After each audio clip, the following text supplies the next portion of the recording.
आदरणीय समस्त सम्मानित शिक्षकगण, यहाँ पर उपस्थित हमारी सभी बहनें और विश्वविद्यालय के समस्त प्यारे प्यारे छात्र छात्राओं, आज स्वतंत्रता दिवस के पावन पर्व के शुभ अवसर पर हम सभी लोग अपने इस विद्यालय के पवित्र प्रांगण में एक साथ एकत्रित हुए हैं। यहाँ पर संपूर्ण भारतवर्ष में बड़े ही उत्साह एवं हर्षोल्लास के साथ मनाया जा रहा है। हम सभी लोग जानते हैं कि पहले हमारा देश अंग्रेजों का गुलाम था। 15 अगस्त सन 1947 के पहले हमारे देश के वीरों और वीरांगनाओं के द्वारा अपना सर्वस्व न्यौछावर करके हम सभी लोगों को आजाद भारत में जीवन यापन करने के लायक बनाया। हमारे देश के वीरों और वीरांगनाओं की ये मंशा होती थी कि हमारा बलिदान हमारे आने वाली पीढ़ी को आजादी दिलाएगा और हम लोगों का आत्म बलिदान हमेशा याद किया जाएगा। हम लोगों को मरने के बाद भी जिंदा रखा जाएगा। इसी सोच के साथ उनके द्वारा कहा जाता था कि शहीदों की चिताओं पर लगेंगे हर बरस मेले, वतन पर मरने वालों का यही बाकी निशान होगा। अंग्रेजों के द्वारा जब हमारे देश के लोगों को तरह तरह की यातनाएं दी जाती थी, तो हमारे देशवासीगण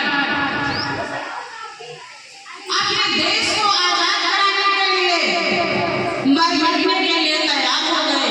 अभी सर ने बताया उस आजादी की जंग में जाने कितनी माताओं की गोली सुनी हो गई, जाने कितनी बहनों के सिंदूर मिटा दिए गए, जाने कितनी बहनों की राखी का त्योहार हमेशा हमेशा के लिए मिट गया, जाने कितने ललनाओं के सिंदूर मिट गए। उसके बाद अंग्रेजों को नतमस्तक होना पड़ा, झुकना पड़ा। उनको झुकाने के लिए हमारे वीरों ने यह भी गाया कि सरफरोशी की तमन्ना अब हमारे दिल में है, देखना है जोर कितना बाजुए का दिल में है। उसके बाद यह स्वर्णिम अवसर आया कि हमारा देश आजाद हुआ। जब से आजादी प्राप्त हुई 15 अगस्त 1947 से, तभी से हम लोग प्रतिवर्ष इस त्योहार को मनाते हुए चले आ रहे हैं। आज इस आजादी के पर्व मनाए जाने के अवसर पर वास्तव में अगर हम लोगों को आजादी की यह वर्षगांठ मनाने की वास्तविक खुशियां हासिल करनी है, तो हम लोगों को नई विचारधारा, नई सोच अपनानी होगी। हमारे देश में बहुत ही जहां एक तरफ हम आजादी का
देश के तिरंगे झंडे का सम्मान करेंगे।